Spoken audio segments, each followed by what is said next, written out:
Boa tarde, pessoal. Sejam todos muito bem-vindos a mais uma edição do Encontro dos Gestores Hospitalares, promovido pela Associação dos Hospitais do Estado de Goiás, AEG, uma instituição que há mais de 50 anos atua pela representatividade do setor hospitalar do Estado e desempenha seu papel a serviço do desenvolvimento e melhoria dos hospitais e clínicas. Eu sou Viviane de Souza e vou conduzir a apresentação desse encontro, considerado referência no setor hospitalar e que se consagra a cada edição por levar informação e conhecimentos que transformam e promovem a evolução e melhoria do setor. Hoje serão abordados os temas lideranças para a inovação do setor saúde, tecnologia assistiva no ambiente hospitalar e o reflexo da longevidade no setor saúde. São temas muito importantes e especiais para a evolução do nosso segmento e vamos trazer 3 grandes feras aí para conduzir essas apresentações. Nossos convidados especiais são Luiz Alberto Figueiredo de Souza, Rafael Castro e Carla Cristina Giacomin. Agradecemos a presença de todos os participantes, gestores hospitalares, associados e diretoria da EG, que acompanham esse encontro do webinar. Nosso agradecimento especial aos nossos apoiadores, que apoiam desde o primeiro encontro o início dessa jornada. São eles Unimed Goiânia, Sicoob Unicentro Brasileira e K-Smart Contabilidade. O nosso muito obrigado aí por todo esse apoio na condução e promoção desses encontros. Agora vamos conhecer um pouco mais sobre eles. Vamos ao vídeo, pessoal. A vida pode ser agitada como um show, yeah! Ou interessante como a ciência. A vida também pode ser saudável e muito saborosa. Pode ser acelerada ou tranquilona também. A vida pode ser do jeito que você quiser, mas se tiver Unimed por perto, ela fica bem melhor. Unimed Goiânia. Cuidar de você. Esse é o plano. Cada vez que o mundo muda, cada vez que ele fica meio confuso, a gente procura ficar mais perto de quem faz bem, quem a gente gosta, quem a gente conhece, traz confiança e segurança. E para enfrentar todas as transformações, é preciso ter a companhia certa. É preciso ter a cooperativa certa. Uma das maiores do país, com uma experiência vasta na área da saúde e de livre admissão, mostrando franqueza para dizer o que tem que ser dito, transparência em cada ato. E enquanto todo mundo está correndo atrás, a gente caminha lado a lado com a solidez e o crescimento. Crescimento de 172% de ativos nos últimos 4 anos. Com mais de 78 milhões de reais em resultados positivos em 2019. Com patrimônio líquido de 519 milhões e 2,6 bilhões em ativos. Além de mais de 1,4 bilhão em operações de crédito. E mais de 36 mil associados. Em 28 anos de história, resultados positivos de sobras todos os anos. Sicoob Unicentro Brasileira. Ganha mais quem faz parte. Olá, é um grande prazer para nós, da Sicoob Unicentro Brasileira, apoiarmos mais esse projeto da AEG, esse encontro de gestores hospitalares. Ações como essa são muito importantes para desenvolver e melhorar a governança das nossas instituições. É um grande prazer, a Sicoob atua sempre em parceria com os nossos cooperados. Um forte abraço. Um atleta não vence uma disputa sozinho. Enfrentar desafios, obstáculos e regras são mais fáceis quando somos orientados e guiados por profissionais experientes e qualificados para nos levar ao sucesso. São inúmeros os desafios que uma empresa enfrenta diante da complexidade da legislação tributária brasileira. quando se está assessorado por profissionais especializados que fornecem orientações preventivas sobre a escolha do regime tributário adequado ao seu negócio, enfatizando o planejamento tributário responsável, o sucesso é garantido.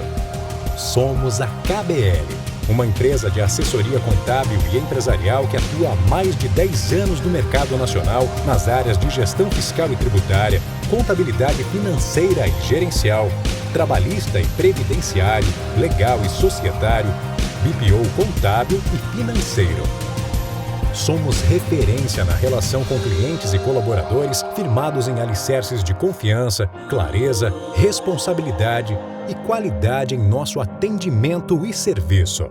Sempre focados em levar sua empresa ao pódio do sucesso. KBL Accounting. Responsabilidade de transformar conhecimentos em soluções seguras. Boa tarde, senhores. Primeiramente, gostaria de agradecer à EG por nos permitir apoiar mais uma vez o Encontro de Gestores Hospitalares, mas agora nesse modelo webinar. Para quem não me conhece, meu nome é Gabriel Rosa, sou executivo de contas da K-Smart Contabilidade, que é uma empresa do Grupo KBL, mas focada na área da saúde. Estamos na EG para somar. Nesse momento de pandemia, temos que unir nossas forças, dividir nossa expertise para vencermos as dificuldades. Então eu deixo nossos canais de comunicação abertos para você que tem dúvidas trabalhistas, contábeis, queremos te ajudar. Parabenizo aqueles que separaram um momento da sua tarde para adquirir mais conhecimento e desejo um bom evento a todos.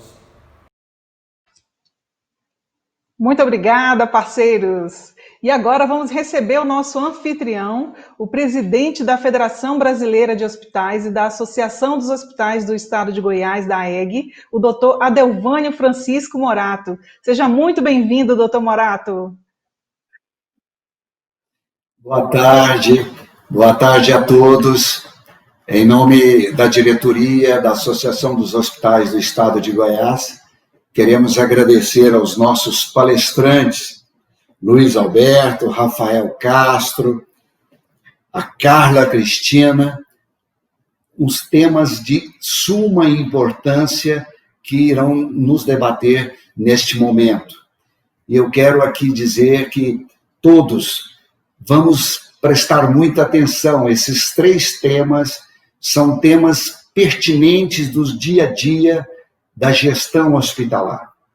A EG, preocupada com todo o trabalho realizado no setor de gestão, no setor hospitalar goiano, traz para vocês o que há de melhor, uns temas extremamente importantes e com debatedores extremamente competentes.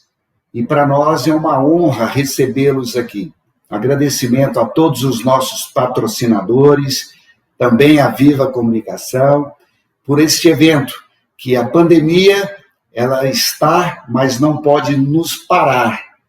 Nós estamos trabalhando para que os hospitais não tenham um atendimento extremamente positivo aos nossos pacientes. Muito obrigado a todos e que tenhamos um excelente palestras. Obrigado. Obrigada, doutor Morato, e parabéns aí por sua luta, né? A gente sabe que o senhor tem uma agenda muito corrida, muito puxada, ainda mais esse tempo de pandemia, e pela atuação, né, que o senhor está fazendo para promover a melhoria do segmento, sempre somando e inovando para proporcionar o fortalecimento da gestão hospitalar. Continue aí iluminando em sua missão esse setor. E agora, vamos dar início ao ciclo de apresentações. Nossa programação está organizada em 3 apresentações de 15 minutos cada, e ao final das apresentações será aberto um espaço para que os palestrantes respondam às perguntas enviadas pelo público, pelos participantes. Quem quiser enviar alguma pergunta para nossos convidados, por gentileza, encaminhe para o e-mail eventosaeg@gmail.com. Mais uma vez, sejam bem-vindos, e eu quero aqui trazer esses 3 parceiros especiais. Quero dividir a tela aqui, o espaço com eles, com o Luiz, com a Carla e com o Rafael. Sejam muito bem-vindos. Quero passar aqui a palavra primeiro para as damas, para que ela se apresente e dê as boas-vindas ao público, em seguida para o Rafael e depois para o Luiz. Muito obrigada, Vivian. É um prazer estar aqui. Realmente a gente fica feliz de estar participando junto com a AEG desse simpósio, desse encontro, né, com a perspectiva de acrescentar informações muito relevantes para o meio hospitalar goiano e acredito que até fora do espaço de Goiás. É um prazer estar aqui. Muito obrigada. Queria agradecer também a presença de todo mundo. Para mim também já é a segunda vez que eu participo, né, do encontro de gestores. A primeira presencial, espero que a gente volte a fazer presencial aí logo em breve, né? Todo mundo torce por isso. E a oportunidade de falar de um tema que eu acho bem interessante, que é a tecnologia assistiva, né? Espero que vocês gostem. Trouxe alguns cases aí que eu acho que vai ser importante para todo mundo entender que não é uma tecnologia longe, né? Uma tecnologia que você já consegue ter próximo de você e que ela pode ser aplicada perfeitamente nos hospitais. Obrigada.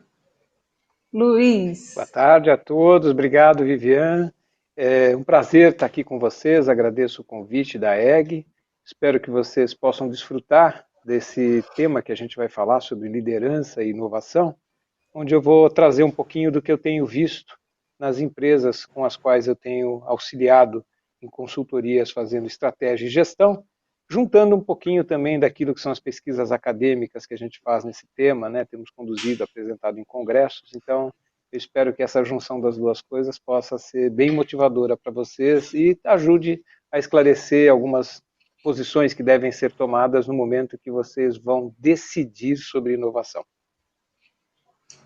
Com certeza será, né? Temos 3 participantes e parceiros, né, que são atuantes aí, têm uma vasta experiência no setor hospitalar, né, cada um com sua expertise aqui, e vamos ter uma tarde aí muito agradável, né, aprender um pouco mais com eles sobre esse tema. Então, eu peço aos palestrantes que fiquem atentos ao tempo, né, para otimizarmos ao máximo essa experiência com todos, e assim, né, que encerrar, a tela será dividida aí para que a gente possa ouvir um pouco mais, interagir com as perguntas que o público vai estar enviando para a gente, né? Então, vamos iniciar esse ciclo de apresentações, começando por lideranças para a inovação no setor saúde. Então, eu passo aqui a palavra para o Luiz Alberto Figueiredo de Souza, que é membro do SEG, né, que é o Centro de Empreendedorismo e Gestão, que é uma escola de negócios e inovação.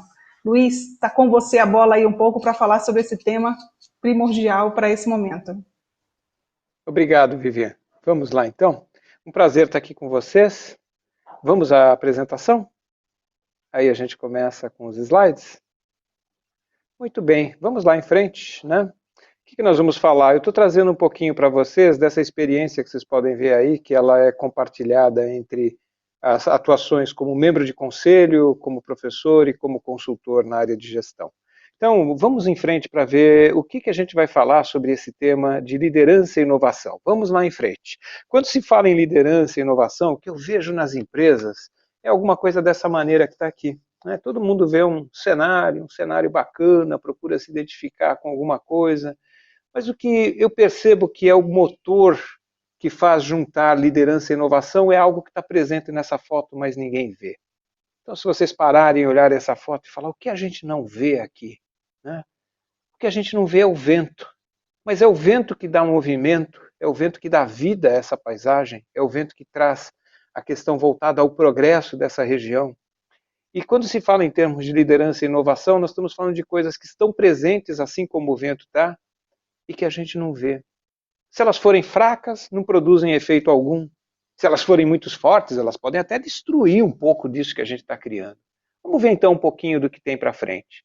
Primeira coisa que eu vejo aqui, vamos passar para o próximo, clique, é essa questão voltada ao efeito de uma liderança, né? Vamos dar um clique. O que se pensa em termos de liderança? A Tesla, uma empresa super moderna, onde tem um monte de gente que está trabalhando fortemente, sofreu sabotagem. Uma outra empresa que vocês devem ter visto aí, talvez, espero que ninguém aqui tenha sido vítima dela, foi essa questão voltada à cerveja contaminada, Belo Horizontina. Suspeitas muito fortes de sabotagem. O que tem a ver isso com liderança? Vamos para o próximo? O que acontece é o seguinte, as pessoas, as pesquisas mostram que as pessoas trabalham ou deixam de trabalhar, não é nem por causa da empresa, mas é por causa do chefe. O chefe pode tomar decisões. Nenhum chefe vai motivar ninguém, mas um chefe consegue desmotivar muito. Então, qual seria o papel dessa chefia, desse gestor, desse supervisor ou desse executivo que tem uma equipe embaixo dele, que muitos chamam de líder, né? Vamos chamar de gestor? Qual seria o papel para evitar que ocorra sabotagem? Qual seria o papel para que as pessoas possam estar trabalhando de uma maneira diferente na empresa? Vamos para o próximo? Vários conceitos de lideranças podem ser adotados. Então, eu recomendo a vocês que escolham um conceito de liderança. Vamos dar um clique aqui para ver. Aqui tem um conceito de liderança que é adotado por muitas empresas, mas quando vocês forem pensar num conceito de liderança, escolham onde vocês consigam interpretar cada palavra e transferir cada palavra para o dia a dia da sua organização. Então, o que acontece? Essa, eu acho que é uma geral que pode caber para o setor médico, hospitalar, que é o seguinte, ser líder é inspirar pessoas, né, a lidar com mudanças imprevistas. Como é que ele vai dar uma direção exata para essas pessoas andarem, tendo em conta essa incerteza que o mundo tem, essa volatilidade, essa complexidade, ambiguidade de muitas coisas. Mas tem que ser feito tudo isso encantando essas pessoas, sabendo, levando em consideração que cada pessoa tem um interesse. Um quer ter simplesmente a garantia de emprego, outro quer ter a evolução de carreira. Ele tem emoções, ele carrega um conjunto de características humanas que está trabalhando junto com ele. Então, as pessoas não são só máquinas de trabalho, né? Esse conceito de liderança é um conceito importante para a gente trazer. Então, recomendação número 1, escolham um conceito de liderança que vocês consigam adaptar, interpretar as palavras em acordo com o momento que vocês estão vivendo nas empresas de vocês. Vamos passar para o próximo? Porque a pergunta que se faz, podemos fazer mais 2 cliques, por favor? A pergunta que se faz é o seguinte, será que eu nasço um líder? Ou será que eu construo essa carreira de liderança? Okay? O que os estudos têm mostrado é o seguinte, sim, tem pessoas que têm características que elas, assim como um jogador de futebol, um Romário, assim como os grandes ídolos, um Neymar, um Pelé, nasceram jogando bola sem precisar ir para uma escola. Tem gente que tem as características de líder, mas a grande novidade que os estudos mostram é o seguinte, vamos passar mais um clique? Você consegue construir isso, e consegue construir isso lidando com essas 4 dimensões, muito simples, que são as dimensões que se trabalha quando se mede o clima organizacional, o engajamento das pessoas. Um líder é uma pessoa que tem que passar credibilidade. Já imaginaram como é que se sente a sua equipe quando, de repente, ele não recebe a notícia em primeira mão por intermédio da sua linha executiva? Ficou sabendo de uma notícia importante por intermédio de um fornecedor, por intermédio de um cliente, por intermédio da imprensa.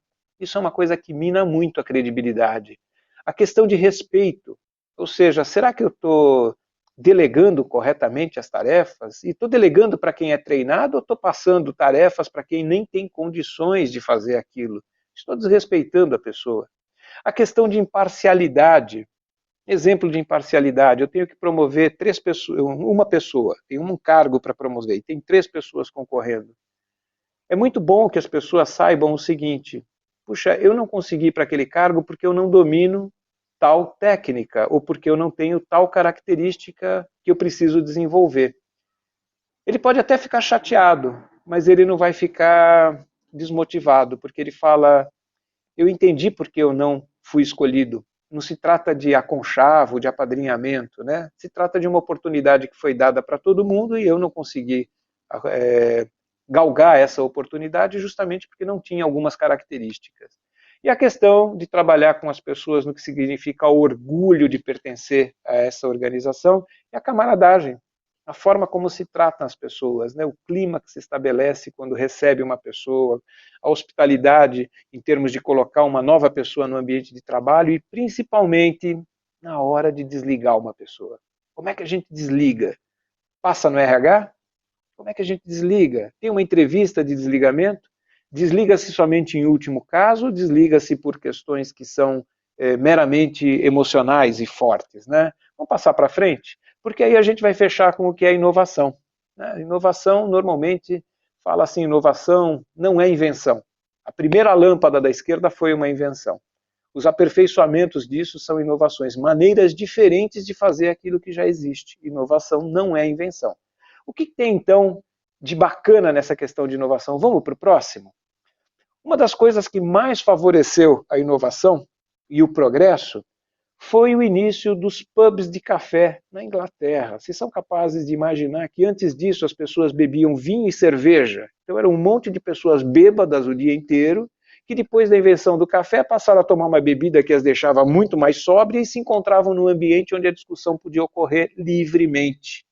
Ou seja, isso propiciou uma alavancagem muito grande daquilo que se chama inovação. Vamos em frente.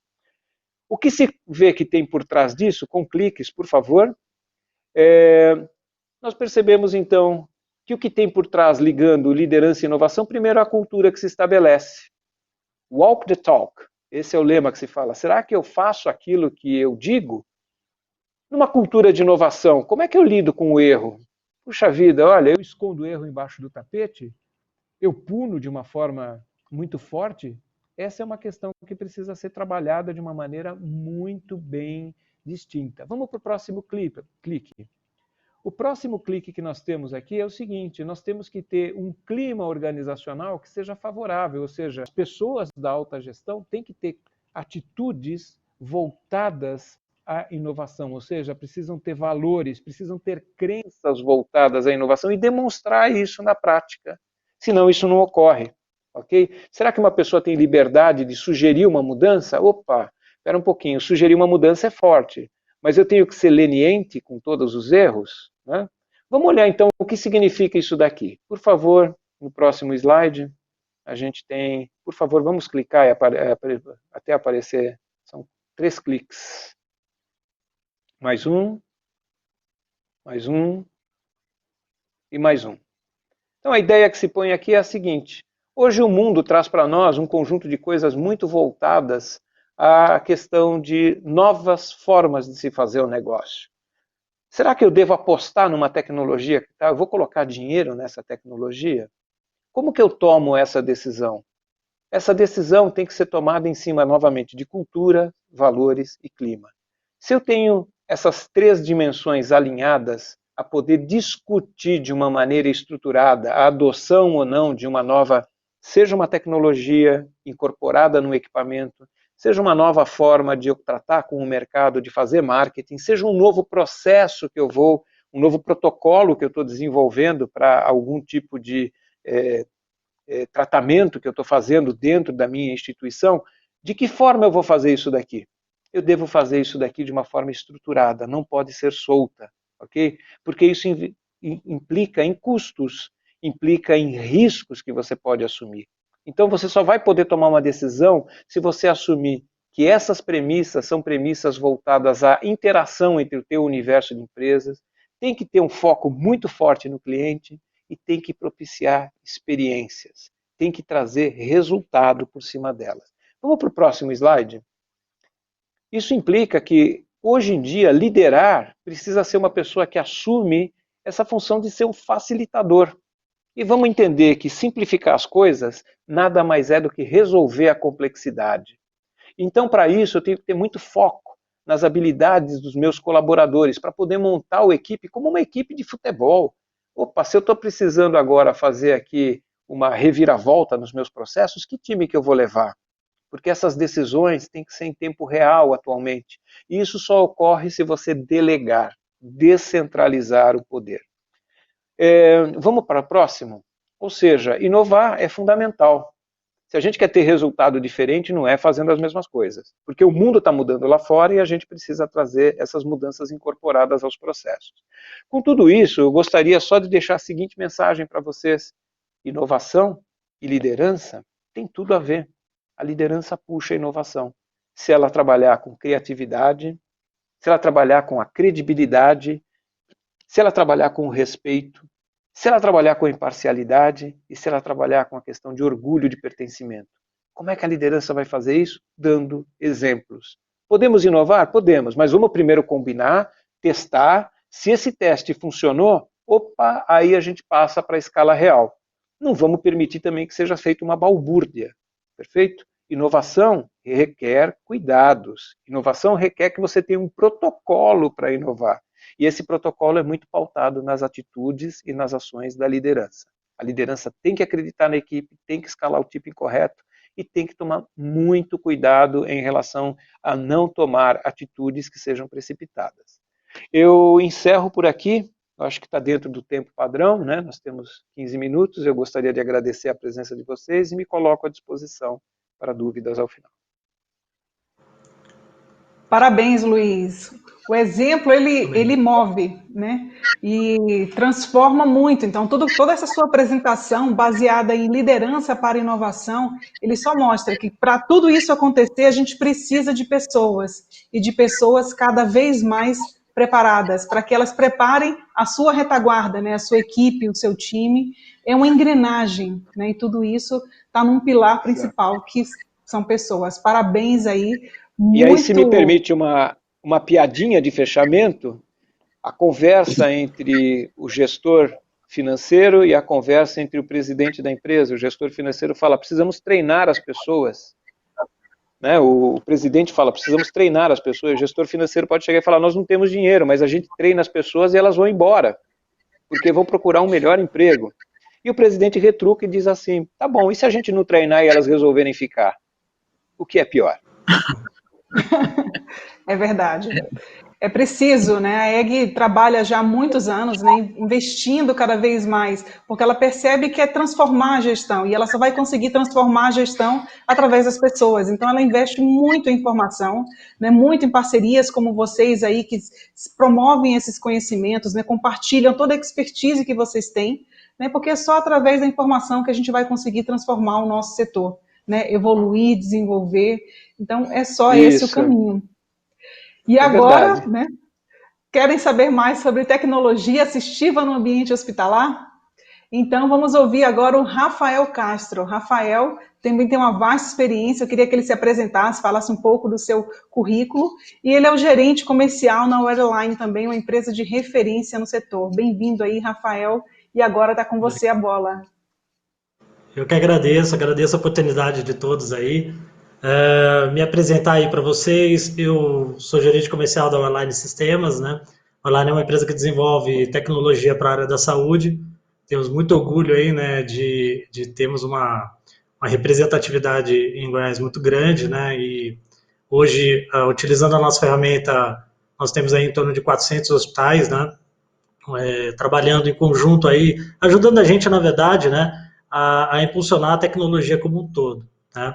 E eu sou formado em administração, com MBA em gestão hospitalar, recentemente uma pós-graduação em gestão comercial também, e eu tenho me envolvido muito com projetos de qualidade, né? E quando me veio o convite, né, para falar sobre tecnologia assistiva, eu achei uma oportunidade bacana de fazer esse contraponto entre uma coisa e outra, né? Entre como tornar acessível, né, a atenção hospitalar junto com a tecnologia, né? Então, vou pedir aí para iniciar o nosso slide, tá? Bom, pessoal, conectar resposta e simplificar processo é o slogan da minha empresa, tá? Mas, na verdade, ele traduz um pouquinho aí até do que se resume, né, o nosso tema principal, né? Que é justamente trazer a tecnologia como um fator essencial de amplitude da atenção dentro do ambiente hospitalar, né? Podemos passar para o próximo, por favor? Toda vez que me falam, né, ou eu ouço falar sobre tecnologia, acessibilidade, ou tecnologia acessível, ou quando eu proponho esse tema, ou converso com alguém sobre esse tema, né, aquela imagem da coisa robótica, né, da alta tecnologia, é um pouco difícil da gente desvencilhar disso, né? A gente sabe que toda vez que a gente fala em inclusão, em acessibilidade, principalmente dentro do ambiente hospitalar, a gente acaba entrando nos dias de hoje, né, na questão da alta tecnologia, daquela tecnologia de ponta. Isso é uma verdade? Sim, é uma verdade, tá? Mas existem algumas possibilidades de acesso a esse tipo de tecnologias, né, e estudos também sobre elas, com coisas muito simples, que às vezes grandes hospitais, né, acabam não utilizando, né, ou até porque acham que, de fato, não é uma tecnologia que ele consiga aplicar tão facilmente, né, e a gente sabe que hoje a gente tem alguns cases aí que tiveram muito sucesso com relação a isso. A gente vai falar um pouquinho também sobre a IoT, né, que é a internet das coisas, né, que é um tema que também está um pouco em alta aí. Por favor, pode passar para o próximo, por favor? Eu queria trazer um dado, pessoal, que quando eu li, né, eu falei, nossa, eu não sabia desses números, né? Então, segundo o IBGE, hoje você tem uma divisão aí de deficientes dentro do Brasil, né, de pessoas com alguma deficiência, na ordem aí de 45 milhões, tá? Claro que algumas pessoas podem ter mais de uma, né? Por isso que esse dado é um pouco alto também. Mas o que me interessa ali, que eu achei legal, é saber qual é a divisão desse tipo de deficiência, né? Então você vê ali que predominantemente alguma deficiência visual, né, ela predomina, né? Em segundo lugar vem de deficiência motora, a surdez, né, e alguma deficiência mental. Bom, pessoal, qual é o grande desafio aí, né, de tornar a saúde, a assistência, né, acessível através da tecnologia, tá, dentro desse universo? Com certeza, todos os hospitais hoje, né, têm pacientes em tratamento e que eles, obviamente, o sucesso, né, do tratamento dele, do próprio modelo de assistência que a gente vai aplicar a esse paciente, ele está muito voltado a entender o que ele está sentindo, né? Entender o que ele precisa, ele conseguir se comunicar, principalmente, né? A tecnologia assistiva, o próximo, por favor, pode dar mais um clique, por favor? Isso. Ela é um mecanismo, tá, que amplia essas habilidades funcionais, tá? Ou que fazem com que aquela deficiência, né, ela não seja impactante para que essa pessoa tenha uma vida independente, né, e esteja num conceito aí de inclusão, tá? Dentro desses pontos, pessoal, existe aí, eu acho que sobrepôs aí um pouquinho o texto, se eu não me engano aí, aí são algumas categorias, tá? A primeira categoria ali, acho que não dá para vocês verem aí na exibição, pelo que eu estou vendo, é o auxílio para a vida, tá? Isso, pode clicar mais uma vez, por favor? Isso, acho que ele sobrepôs ali na apresentação. O auxílio à vida está relacionado ao comer, vestir, tá? Necessidades que são necessidades primárias ali daquele indivíduo, tá? Existem tecnologias hoje que são divididas em 11 quadrantes, tá? Eu vou trazer alguns deles aqui para vocês entenderem como a tecnologia assistiva hoje ela é dividida, tá? Então, quando as empresas desenvolvem alguma ferramenta para esse público específico, tá? Ela praticamente olha com esse prisma, tá? Nessas 11 categorias, tá? A próxima, que seria a segunda aí, tá? Eu acho que é a mais presente dentro dos hospitais, ok? Que é a questão da comunicação aumentativa, suplementar ou alternativa, né? Vem um pouco de encontro que eu acabei de falar aqui, né? Você tem, dentro do ambiente hospitalar, que entender o que o seu paciente está sentindo, né? Entender realmente qual é a evolução daquele paciente, ele poder comunicar, né, com quem está, obviamente, conduzindo o tratamento dele. Então, nesse ponto, a gente vê uma grande gama aí de ferramentas sendo desenvolvidas, né? Tanto software quanto hardware também, né, para esse tipo de categoria de tecnologia assistiva, tá? Em terceiro, tem os recursos relacionados aí à acessibilidade, tá? Ao computador ou equipamentos eletrônicos, tá? Então, ali, a gente está falando de equipamentos de entrada e saída, síntese de voz por braille. Então, existem vários estudos e vários produtos, né, sendo desenvolvidos para esse público específico, né, principalmente aí a questão do deficiente visual, né, também. No quarto, você tem os sistemas de controle de ambiente, tá? Onde você pode, obviamente, controlar remotamente algum eletroeletrônico. Por exemplo, né, um paciente que tem a dificuldade motora, para ele simplesmente diminuir a luz do quarto ali, né, para ele é uma dificuldade, né? Chamar um enfermeiro, então, não se fala, né? Então, a gente sabe que existem necessidades primárias ali que não são contempladas em alguns ambientes, né? E essa é uma categoria que se comporta nesse sentido, tá?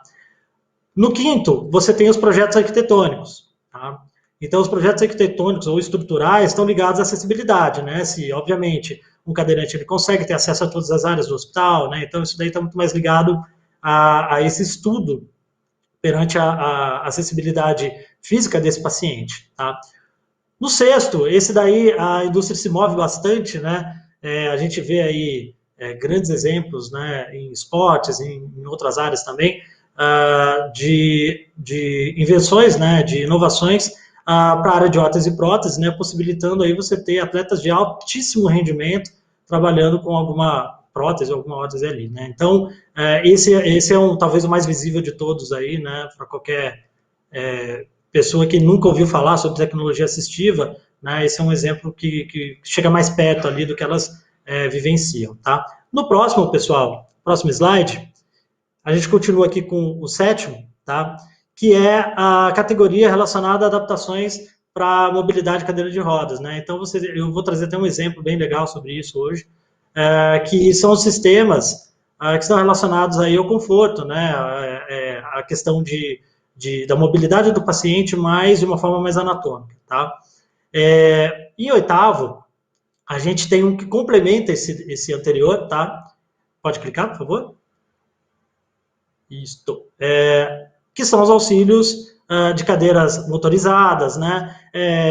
Hoje, pessoal, essa área, ela tem avançado muito, tá? Então, esse exemplo que eu vou trazer, vocês vão ver que o quão diferente é a gente trabalhar, né, a questão da mobilidade hoje, tá? Em nono, a gente tem os auxílios, aquela parte, né, que eu destaquei anteriormente aí, que é a maior parte delas, que são os deficientes visuais, né, ou com visão subnormal, onde você tem aí, além do braille, com a síntese de voz, você já tem sistemas de TV com aumento de leitura automático, né, algumas publicações que você já pode ajustar a tela, né, existem aplicações que fazem isso, pegam livros e ajustam a tela para melhor acessibilidade dessas pessoas, tá? Em décimo, você tem a categoria de auxílio aos surdos ou com déficit auditivo, tá? Então, além dos aparelhos de surdez e tal, você tem também os sistemas de alerta tátil, tátil visual, né? Isso daí tem impulsionado muito aí uma qualidade de vida e autossuficiência para esses pacientes aí também. E por último, a 11ª categoria aí, que seriam as adaptações em veículos, tá? Então, são os acessórios para que a pessoa consiga conduzir veículos, mas também não só veículos automotores, tá? Você tem ali a questão de acessibilidade de elevadores, então você tem todo um conjunto aí de categorias, né, que compõem para justamente isso que a gente vai ver agora, que são alguns exemplos relacionados à tecnologia assistiva, tá? Claro que eu não vou conseguir trazer um de cada aqui, adoraria, mas pelo tempo aí, os 15 minutos não permite isso. Então, eu destaquei algumas que eu acho bem bacana.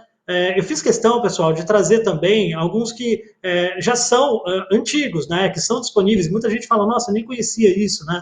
E isso talvez faça uma diferença ali para aquela pessoa que tem alguma deficiência motora ou uma deficiência visual, tá? Então, eu queria pedir o próximo, por favor. Pode dar um outro clique? Pessoal, esse daí é o Head Mouse, tá? Então, o que é o Head Mouse? Essa ferramenta ela foi criada na Universidade de Lérida, tá, na Catalunha, já faz um tempo, final dos anos 90, se eu não me engano, tá? Lá no início dos anos 2000 e tal. E ele possibilita que você, apenas com o movimento da cabeça, você consiga posicionar o mouse, tá? Eu só peguei um trechinho da apresentação aqui, mas ele é muito mais complexo que isso, tá? Você tem a função de clique, então você programa ele como você quer que ele faça a leitura, né, como se fosse um mouse mesmo. Isso faz com que, isso aplicado, né, vamos dizer assim, dentro de um ambiente hospitalar, onde você tem a necessidade de se comunicar com o paciente, saber, por exemplo, se ele está sentindo dor ou não está, né, se ele está sentindo algum desconforto, ou se ele precisa de alguma assistência, você poderia usar esse tipo de ferramenta até para ele fazer uma navegação, né, a uma tela, né, ou acessar um mecanismo de comunicação por figuras, né? Isso daí é muito utilizado hoje em dia. Existem cases aqui no Brasil que já foram aplicados com Head Mouse, tá? Em aplicações, né? Isso daí é uma coisa que já é disponível, né? E o melhor, ele é gratuito. né? Então, você pode utilizar isso como facilitador para esse público usuário de tecnologia assistiva, tá? O próximo, por favor. Mais um, por favor. Acho que está repetindo ele. Isto. Esse daí, pessoal, é o Paulo Pinheiro. The Willy tá? is the first ever computer program capable of translating facial expressions like a kiss, a smile, into comments to control a wheelchair. So quadriplegic people diagnosed with ALS, or anyone who cannot control the joystick of motorizing a wheelchair with the hands can now use facial expressions to control their wheelchair. Without any help, and also without anybody's sensor attached, providing a more comfortable way than other technologies can provide today. Willy is a kit that can be installed in any motorized wheelchair available in the market in less than 7 minutes.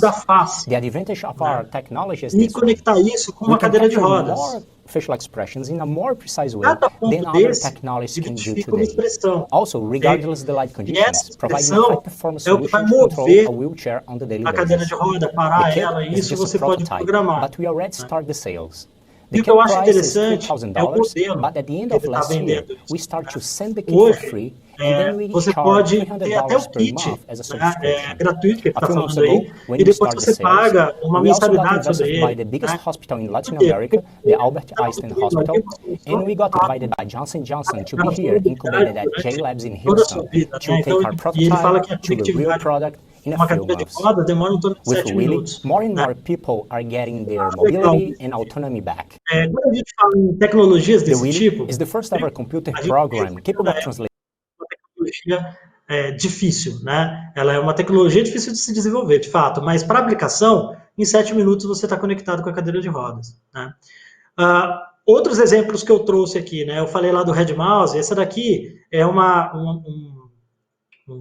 table, né, de figuras onde você pode colocar ali algumas sensações do paciente, né, algumas informações que você queira que um paciente que tenha dificuldade, né, de comunicação possa posicionar para você, tá? Então eu posso usar o Red Mouse com isso, né? Existem também que são as pranchas, né, de comunicação. Existem os vocalizadores, tá? Esses vocalizadores, tem alguns que usam na beira do leito ali, mas tem outros que já são até portáteis, né? Você já pode colocar eles no próprio pulso, tá? Então, existem várias tecnologias que possibilitam que você dê um canal de comunicação, né, para o teu paciente e a sua equipe, né? Isso veio muito forte aí, né, vem vindo, né, muito forte, com o crescimento aí, pessoal, do setor de IoT, tá? Que é o Internet of Things, que são as internet das coisas, traduzindo para o português, né, que é a possibilidade de você conectar equipamentos, tá? Conectar equipamentos junto com uma tecnologia que seja uma tecnologia assistiva, né, a tecnologia de acessibilidade, tá? Pode ir para o próximo? Esse daqui é um exemplo, pessoal, numa UTI, tá? Então, eu tenho um paciente, ele obviamente está entubado, tá? Ou ele está com alguma dificuldade de fala, né? E o médico, ele usa uma outra tecnologia, né? Uma tecnologia assistiva de beira-leito, para poder se comunicar com esse paciente. Tem um detalhinho nessa foto que eu achei interessante, por isso que eu quis trazer para vocês, tá? Você está vendo que esse tablet está embrulhado ali, né? No plástico, algo do tipo, né? O que eu ouço muito, pessoal... esse tipo de tecnologia vai aumentar o risco, né, obviamente, de infecção e tal. Se vocês forem procurar, né, sobre esse assunto, né, tecnologia assistiva, uso de plataformas móveis dentro de unidades de UTI e tal, você vai ver muita coisa falando sobre isso, né, e existem já iniciativas para se mitigar e diminuir esse risco, né? Então isso é importante. A gente, às vezes, deixa de usar uma tecnologia por uma questão, que é óbvia, obviamente a gente tem que se preocupar com isso, né? Mas existem cases sendo aplicados, né? Então como essas pessoas estão fazendo, né? Como elas estão mitigando esse risco, tá? Isso é importante para a gente também. No Brasil, pessoal, hoje, existem várias plataformas, protocolos, né? A Orline usa uma delas para comunicação com equipamentos, tá? Uma das mais conhecidas aí é a Health Level 7, que é a HL7, tá? E a partir disso a gente criou um conjunto de ferramentas que possibilita a conexão com monitores multiparâmetros, por exemplo, né? E a gente, dentro dessa conexão, a gente criou várias ferramentas, né, para ajudar o profissional e o paciente nessa comunicação, desde a triagem, a UTI, entre outras áreas do hospital. Então, o queria que clicasse no próximo, por gentileza. Tá? Aí é um videozinho bem rapidinho, pessoal, só para vocês verem um pouquinho dessa tecnologia, tá? Opa, acho que passou muito. Isso. Não, mais um.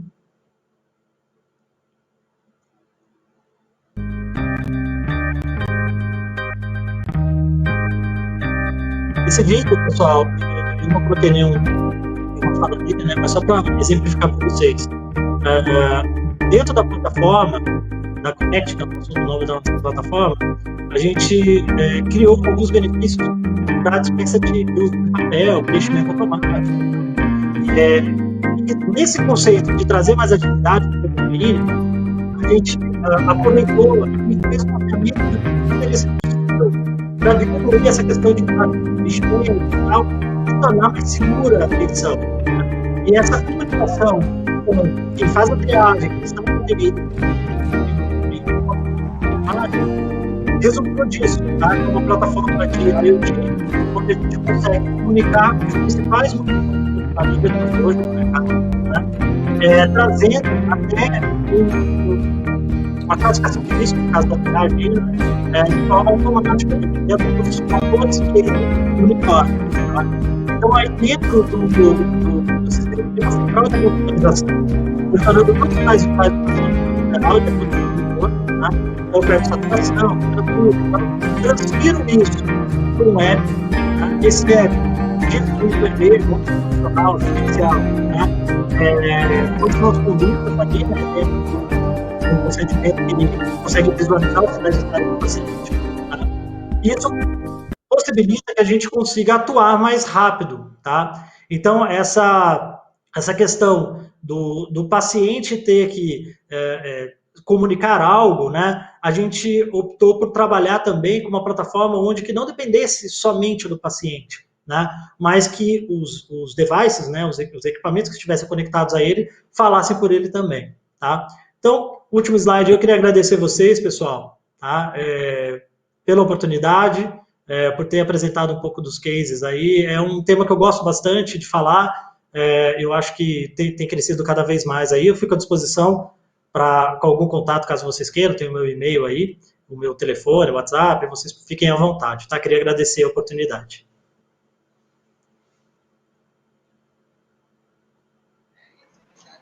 Obrigada, Rafael. Nós que agradecemos aí sua participação, sua apresentação, e com certeza são muitos os desafios, né, para colocar a tecnologia aí assistiva, principalmente no ambiente hospitalar. E agora vamos saber mais sobre o reflexo da longevidade no setor saúde.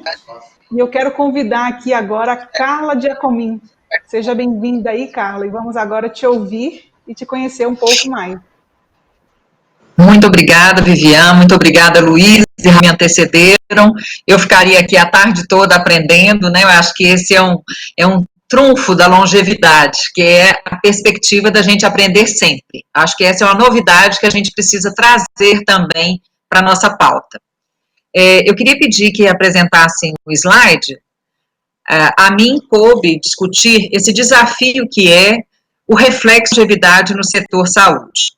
Eu sou médica, sou geriatra, sou a vice-presidente do Centro Internacional de Longevidade no Brasil, sou parceira do IAC, que é o Instituto de Acreditação Hospitalar aqui, com o Dr. Renato Couto e a doutora Tânia Grilo, e é com muito prazer que a gente acolheu o convite do Encontro dos Gestores Hospitalares de Goiás para conversar sobre isso. O próximo.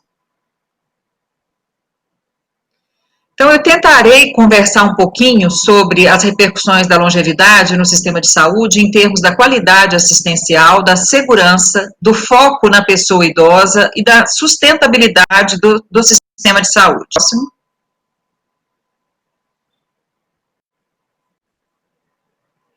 Primeira coisa que a gente precisa pensar é que nós temos hoje 32 milhões, de acordo com o dado de um site específico de longevidade, nós já estamos com 34 milhões de idosos de brasileiros com mais de 60 anos, né? Isso, embora nós sejamos 14% da população idosa, isso já representa 36% das pessoas internadas. Então, é importante que o sistema hospitalar reconheça essa realidade. Próximo. Por quê? Porque o que tem caracterizado o cuidado hospitalar do público 60 a mais é ou você ficar enxugando gelo, ou você apagar incêndio, ou você causar problemas, a própria internação hospitalar representando um risco para a rua, e é uma conta impagável, porque esses erros que acontecem no processo do cuidado, eles repercutem não só no ônus da vida e da qualidade de vida do indivíduo, mas também no ônus financeiro para o sistema. O próximo. Então, eu vou trazer para vocês o case do DRG Brasil, com base nas altas hospitalares codificadas no período do primeiro trimestre do ano passado. Por favor. O que foi observado? Que, consideradas todas as faixas etárias, foram avaliadas, analisadas quase 280 mil altas, sendo que, dessas 280 mil, aquelas referentes ao público 60 a mais representavam 28% das internações, e aquelas referentes ao público 80 e mais representavam 9% das internações. A gente considera o público 80 e mais o idoso muito idoso. Pode passar? Porém, quando a gente vai avaliar essa repercussão, né, em relação às altas, embora elas funcionassem com 28% das altas dissessem respeito às pessoas de mais de 60 anos, na realidade, essas pessoas corresponderam a 45% do total de dias. E no caso das 80 e mais, embora elas representassem 9% da população, no número de altas, elas representaram 18% no total de diárias. Porém, quando fomos avaliar as altas ditas preveníveis, o público 60 e mais respondeu por 50% das diárias preveníveis. Ou seja, as complicações, as dificuldades, os eventos adversos acometem principalmente o público idoso. O público 80 e mais contribuiu com 20% das diárias preveníveis. O próximo. Então, embora a média de permanência de todas as faixas etárias seja de 3,4 dias por hospitalização, quando se trata de uma pessoa idosa, essa média sobe 59% e ultrapassa os 5 dias. Quando chega aos 80 anos, essa média é de mais de 112%, né, acima da média habitual, e chega a ultrapassar uma semana de internação hospitalar. O que isso vai representar? O próximo. Quanto mais tempo no hospital, maior o risco também de sofrer algum tipo de evento adverso. Então, se a gente for pensar aqui em relação à porcentagem de eventos adversos entre os recém-nascidos, eles representaram 5,16% dos eventos, sendo 0,48% de eventos adversos graves. À medida que a faixa etária aumenta a proporção de eventos adversos, e mais do que isso, aumenta também a proporção de eventos adversos considerados graves, que terão repercussão na qualidade ou mesmo na própria vida do indivíduo. O próximo. E quando se considera a taxa de mortalidade por faixa etária, a taxa de mortalidade de uma pessoa de 80 anos e mais foi de 10%, de 70 anos e mais de 4,5%, de 60 anos e mais de 2,3%. Quando a gente olha para as outras faixas etárias, nós vamos ver que essa taxa de mortalidade foi muito menor. Ora, vocês poderiam pensar assim, mas é normal, ele está ficando velho, tem que morrer, ou está na hora de morrer. Mas eu acho que a gente tinha que pensar um pouquinho mais a esse respeito. Por quê? Nós não podemos desprezar 11% da nossa carteira, ou 15%, ou 18% da nossa carteira de clientes, achando que é razoável que haja esse grau de mortalidade. Por quê? Hoje, no Brasil, nós já temos 158 mil mortes por Covid. Dessas 158 mil, mais de 110 mil são de pessoas idosas. Cada família que perdeu uma pessoa idosa, ela foi 20% mais pobre. O Brasil demora 3 meses por ano, é o quanto a gente ganha em expectativa de vida. Então, era essa a média que vinha acontecendo. A cada ano, nós ganhávamos 3 meses a mais de expectativa de vida. Em 6 meses de pandemia, nós já perdemos 1 ano da nossa expectativa de vida. Então, as repercussões da longevidade para o sistema de saúde, elas precisam ser conhecidas, reconhecidas e trabalhadas. Seja no aspecto da mudança de processo, seja no aspecto da introdução de novas tecnologias, mas o que nós estamos falando aqui é de algo ainda mais delicado. Nós estamos falando de uma mudança de olhar, tá? Nós precisamos olhar de uma forma diferente. O próximo, por favor. Então, como que nós vamos lidar com essa realidade? Nós precisamos desenvolver ações que venham a aprimorar a atenção à saúde da pessoa idosa. Mas, para isso, eu preciso ancorar essas mudanças num conceito novo. Não é no conceito velho, está bom para morrer. É no conceito de que a longevidade é algo desejável e interessante para toda a sociedade. E aí nós vamos trabalhar o conceito do envelhecimento ativo, que garante participação, segurança, lifelong learning, ou seja, aprender ao longo de toda a vida, nós sejamos sempre aprendizes, que a gente nunca acha que a gente já sabe tudo, e isso vai exigir de nós que a gente identifique a atual situação do serviço que é ofertado à população idosa nos hospitais de Goiás, reconhecer se a estrutura física e a ambiência estão adequadas à pessoa idosa, se existem pessoas capacitadas para o cuidado, se existe um engajamento e uma participação ativa do cliente idoso, parar de falar pelo idoso, parar de achar que ele é um fantasma. Chega a pessoa no quarto do idoso, ao invés de perguntar para ele, pergunta para o acompanhante o que ele gosta, do que ele fez isso, ele fez aquilo, como se a pessoa estivesse ausente ou fosse incapaz de falar, né? Ou de expressar. Ela pode até não ser capaz de falar, mas ela é capaz de expressar o que ela está vivendo. Garantir uma jornada segura e integrada do cuidado até a estabilização pós-alta.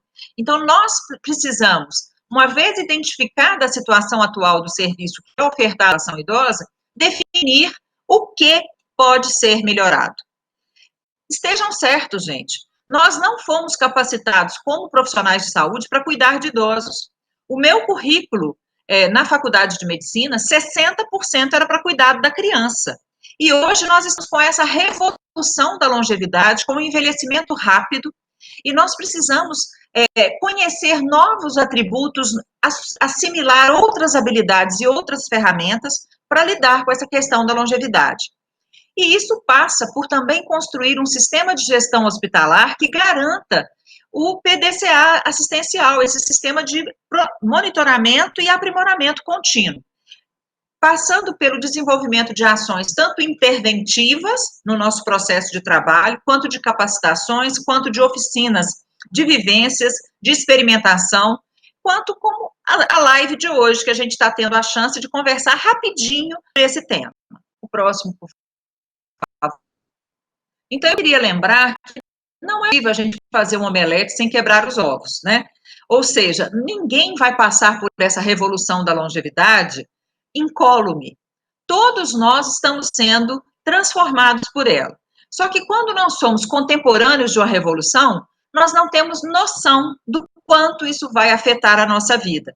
Eu tenho certeza que os jacobinos, os revolucionários franceses lá de 1889 jamais poderiam imaginar que liberdade, igualdade e fraternidade seriam um lema e chegariam até os nossos dias.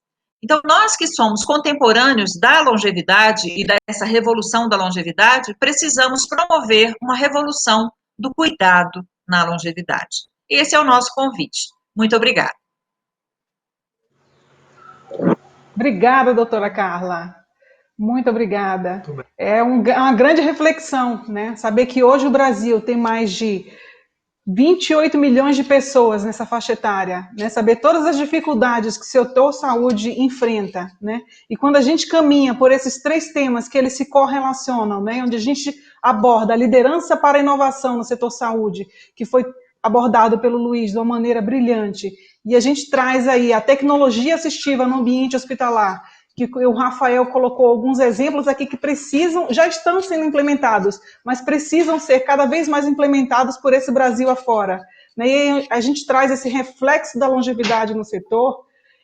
A gente tem muito ainda que caminhar, né? Temos um longo caminho a percorrer, e é preciso realmente aí somar esforços, né, com institutos, com associações, com entidades hospitalares, com empresas e indústrias que trabalham, para que a gente consiga prestar um atendimento cada vez mais qualificado, né, humanizado e seguro para todas as pessoas, né, que merecem isso.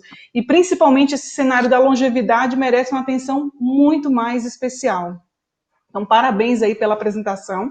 A gente foi aqui, realmente vivemos aí uma tarde incrível, né? Agradecer aí por vocês compartilharem esses casos, essas experiências e essas temáticas, né, nesse webinar. Então, agora, eu vou pedir que vocês respondam aqui algumas perguntas que foram enviadas, né? E aí eu vou passar a palavra para cada um responder aqui a esses temas. Eu queria começar aqui pela Carla, que trouxe um tema aí, já nesse gancho da longevidade, né, onde ela apresentou aqui 14% hoje que a gente tem da população idosa no Brasil, né, e esses 36% dessas pessoas hoje estão internadas, correto, Carla? Os idosos representam 6% da população internada no Brasil. De todas as pessoas que estão internadas, 36% são idosos. Se você pega um hospital geral, que é um hospital maternidade, é claro que você vai ter uma redução da faixa etária das pessoas que estão ali, porque temos mulheres em fase reprodutiva, temos crianças e tudo. Mas o hospital geral que trabalha só com adultos, ele vai ter uma porcentagem ainda maior de idosos, tá? E, Carla, como você enxerga, como os hospitais poderiam agir para reduzir esses eventos adversos com os idosos? Sem sombra de dúvida, primeiro, reconhecendo que o idoso tem pensão diferenciada, tá? A gente pensa que é possível a gente construir uma sociedade amigável para o idoso, um hospital amigo do idoso. Para ser um hospital amigo do idoso, a gente tem alguns passos que precisam ser dados, mas que farão toda a diferença se o hospital se comprometer com isso. Porque isso vai nos permitir identificar gargalos no processo, né, desde a admissão. Às vezes nós estamos pondo para dentro do hospital pessoas que não precisariam estar internadas, e você sabe que estar hospitalizado aumenta muito o risco para aquela pessoa. Eu não sei se vocês sabem, mas dentre os idosos brasileiros, né, o fato de ter tido alguma hospitalização no ano anterior, nos 12 meses anteriores, aumenta em 2,5 vezes a chance de morte. Então, nós temos que ter um cuidado hospitalar diferenciado. Nós temos que capacitar as nossas equipes, nós temos que construir linhas de cuidado, nós temos que promover selos de qualidade, tudo isso eu acho que está por ser feito. Mas o momento de fazer isso é agora, tá? Não vamos deixar para depois, não. Vamos cuidar das nossas fragilidades e da nossa potencialidade agora. Cada vez mais teremos mais velhos, viu, gente? Nós todos. Com certeza, cada vez mais teremos pessoas bem mais experientes e mais exigentes, né? E aí, Rafael, a gente traz um olhar da tecnologia assistiva para essa atenção, né?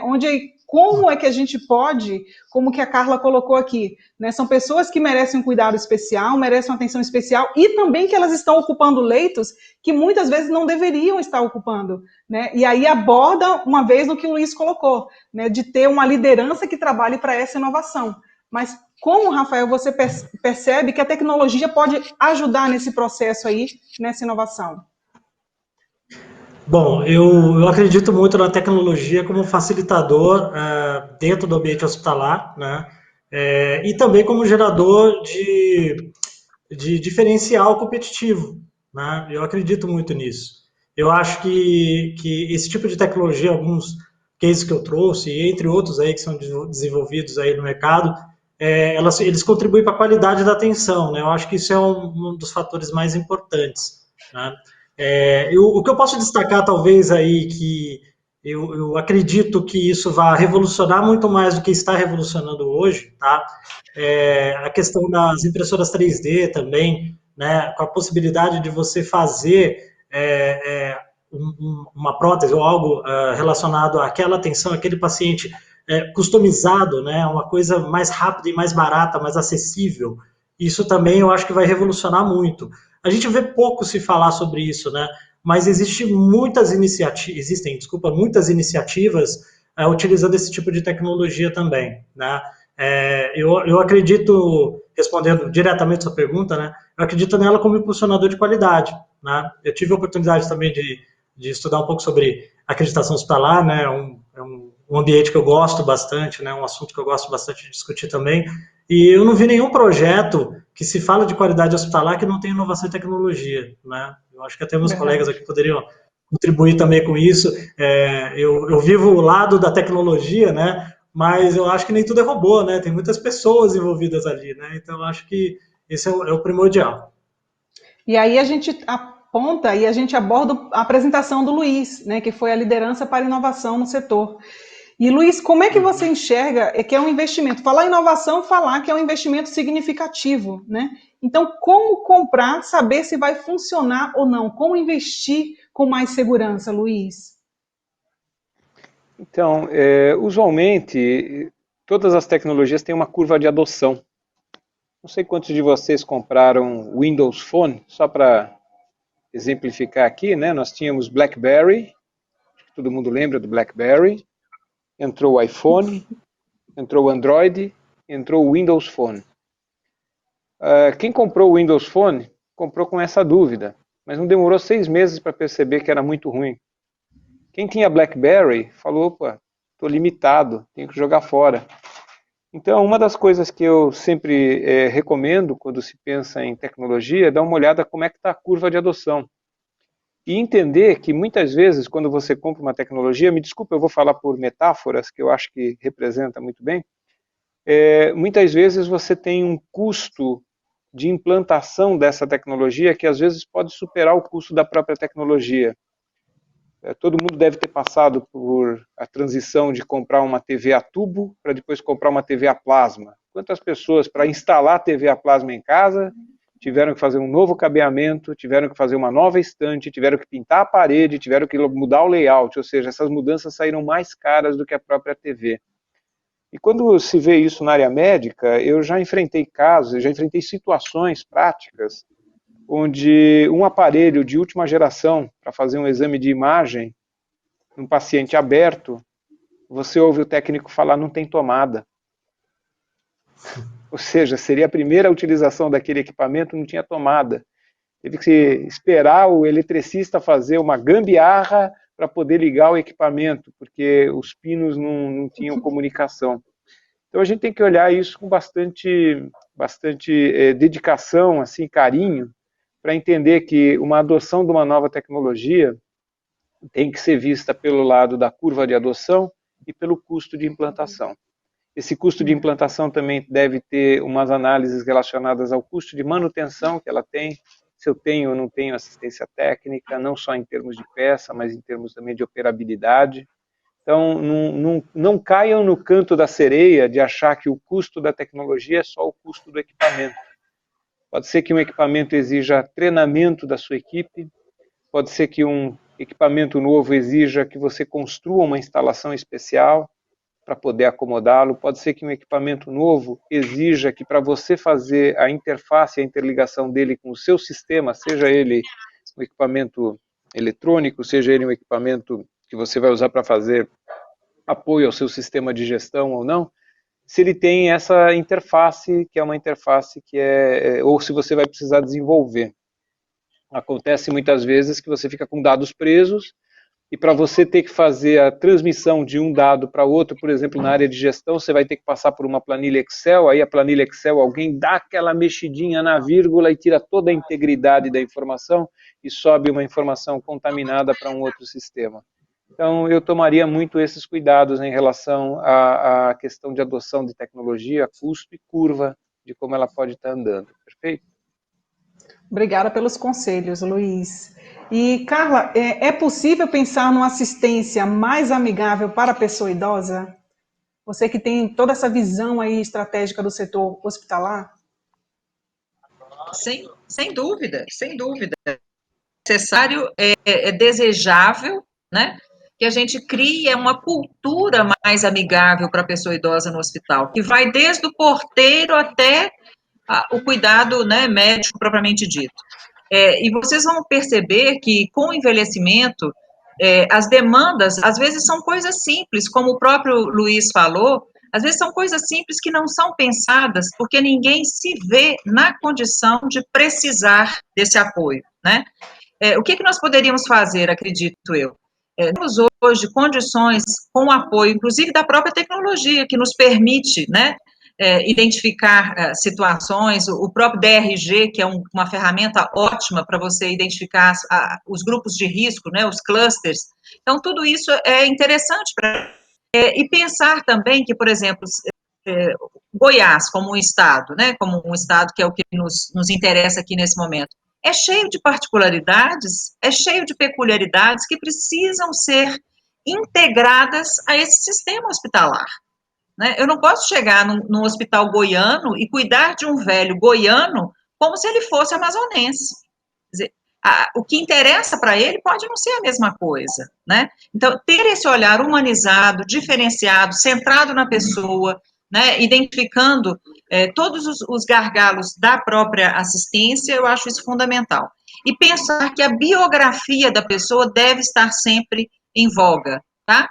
Antes de eu fazer qualquer ato mais intervencionista, né, eu tenho que estar ciente daquilo que isso vai representar. Verdade, doutora. São culturas, né, e posicionamentos diferentes, né? Então a gente tem que cuidar do paciente, respeitando também o seu ambiente aí regional, cultural, porque são peculiaridades e particularidades bem singulares, né? Agora, Rafael, tendo em vista o avanço das novas tecnologias, qual você acredita que mais impactará positivamente o setor? Olha, eu vejo essa interoperabilidade como a palavra do momento.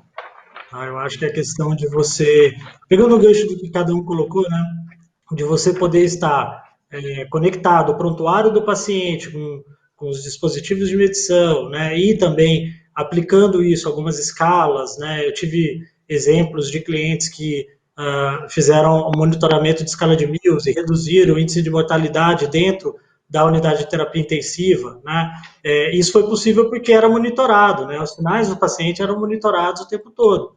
Então, a partir disso, você cria uma cultura de interoperabilidade que possibilita que você tenha um maior sucesso, né, nessa atenção independente do público, né? Então, você consegue atender de uma forma mais igual, né? Vamos dizer assim. Eu acho que esse é um ponto muito, muito importante, né? A gente a doutora falou muito bem, né, sobre a questão da geriatria, né? Concordo gênero, número e grau com ela, né? Eu acho que é o foco, eu acredito que tem que ser, não digo que né, doutora, mas tem que ser o foco do momento, né? Todos nós aqui estamos caminhando para isso, a longevidade faz com que a gente pense, né, como que a gente vai se tratar daqui para frente, né? Não é nem só tratar quem é idoso hoje, mas e daqui para frente, né? Então, e nesse ponto, eu acho que são dois universos muito promissores, a interoperabilidade com essa questão do pensamento evolutivo e que a gente, de fato, está se tornando uma nação mais idosa, né? E a gente vai consumir mais serviço de saúde. Verdade, Rafael. E como eu deixei aqui o Luiz para a última pergunta, né, porque acho que tudo começa e termina na comunicação, e ela é a base da pessoa, né? Então você fala para a gente um pouco o que é a liderança, como a liderança lida com os fracassos quando fala em inovação. Esse é um ponto importante, porque inovação sempre tem uma possibilidade de dar certo ou dar errado.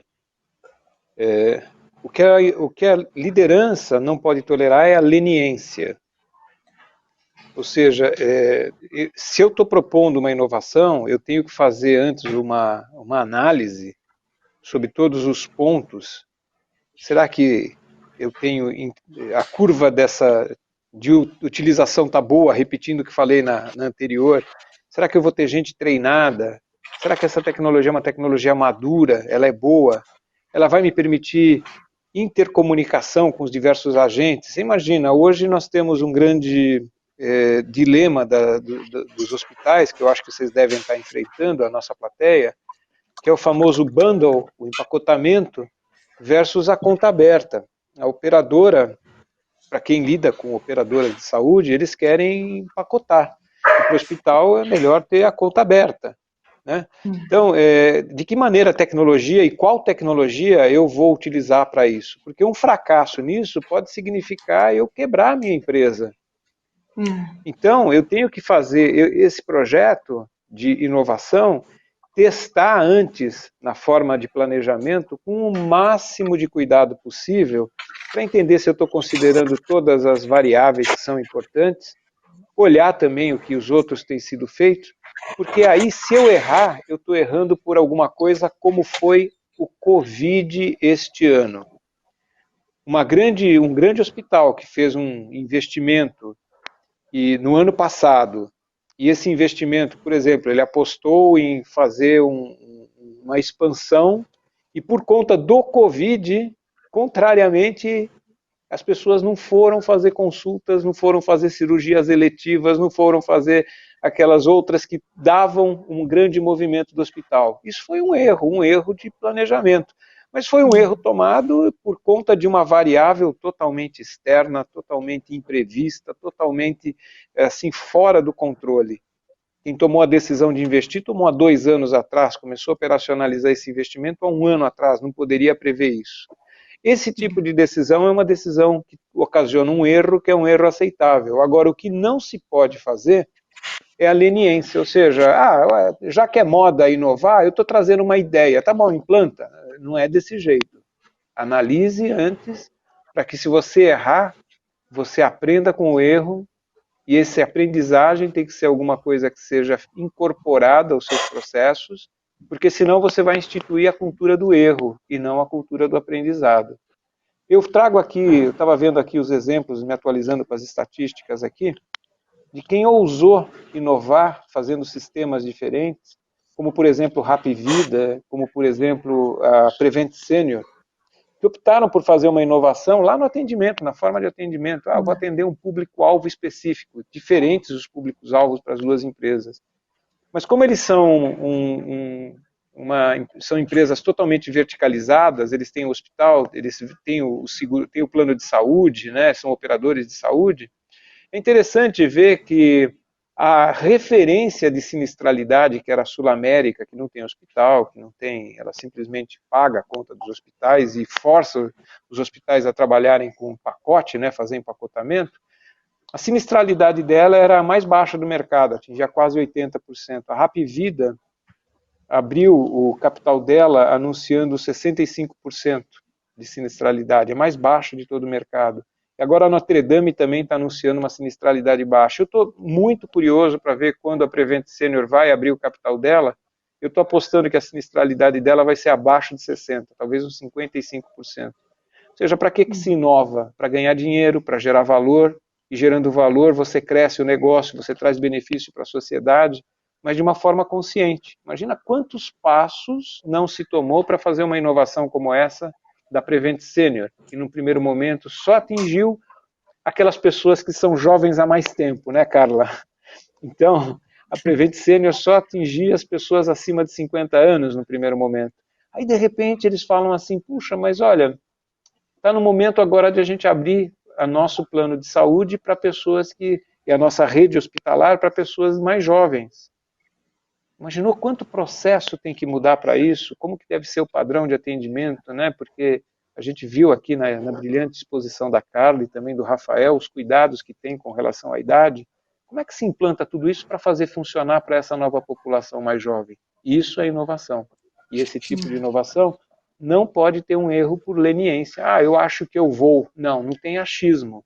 Tem análises profundas que levam em consideração parâmetros socioeconômicos, parâmetros relacionados à tecnologia, parâmetros relacionados a toda a questão voltada ao seu entorno operacional, o que os concorrentes estão fazendo, o que eles não estão fazendo, para que com isso você tenha uma inovação que, se não der certo, você minimamente terá aprendido com ela. Não pode tolerar a inovação que não dá certo, você não aprende e continua repetindo os erros. Obrigada. Quero aqui agradecer em nome da AEG, né, a participação, a apresentação dos três aqui, do Rafael, da Carla e do Luiz, e pedir agora para que cada um faça a sua consideração final e se despeça do nosso público. Pelas damas primeiro, começa, né? Por favor, Carla. Né? Ladies first. Eu queria muito agradecer essa oportunidade, dizer que, assim, realmente é o momento da gente pensar no envelhecimento como uma perspectiva pessoal e na longevidade como uma conquista coletiva, tá? Então, que ele se capacite para lidar com uma população diferenciada, que é a população dos mais velhos. E quanto mais velho, mais delicado, mais cuidadoso ainda deve ser essa abordagem. A gente fica à disposição para conversar, para levar adiante esse projeto, tá bom? Muito obrigada. Obrigada, Carla. Rafael, por favor. Eu queria agradecer a todo mundo pela presença, né, pela troca de ideias. Eu suspeito para falar, né, eu vivo muito aí o cenário de saúde aí de Goiás, né, a gente tem a nossa maior filial fora da empresa, fora da matriz em Goiás, então a gente acompanha de perto, sabe da dificuldade, essa época de pandemia tem sido difícil aí para muitos hospitais, né, e a gente tenta ao máximo aí utilizar as nossas plataformas para manter vocês atendendo seus pacientes, fazendo, né, o trabalho de vocês, que é o trabalho de assistência, usando aí a nossa tecnologia aí a favor dos seus pacientes e, obviamente, aí do crescimento dos hospitais, tá? Eu queria agradecer bastante a oportunidade também da AEG e dizer que eu acho que momentos como esses aqui tem que ser valorizados, né? Então, parabenizar aí a atitude de vocês em abrir um espaço super democrático aí, com visões diferentes, né, com assuntos importantes para o público de hospitais e clínicas de Goiás. Obrigada, Rafael. Luiz, por favor. Em se tratando de inovação, se eu posso fazer uma consideração final aqui, diversos segmentos têm a inovação vinda de fontes diferentes. Uma farmacêutica, a informação normalmente vem da área de pesquisa e desenvolvimento.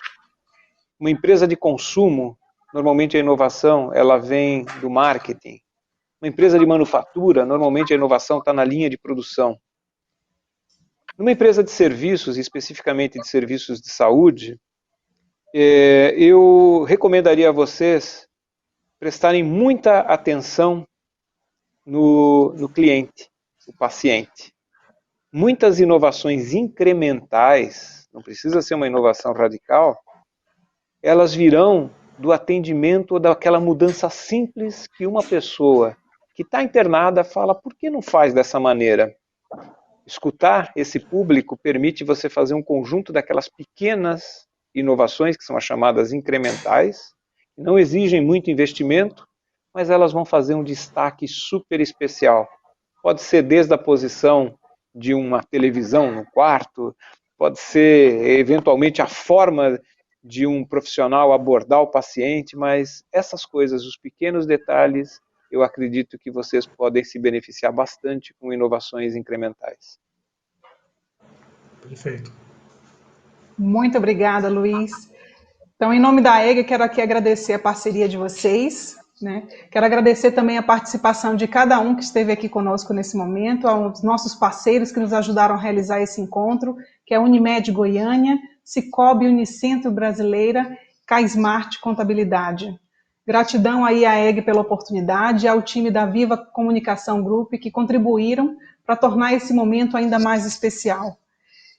E se você quer ser parceiro ou apoiador dos próximos encontros, né, envie seu e-mail para eventosaeg@gmail.com, né? E aos participantes que ficaram conosco até esse momento, nossa gratidão pela audiência e participação. Esperamos por todos vocês no próximo encontro. Mais uma vez, muito obrigada a todos. Um grande abraço. Até o próximo encontro.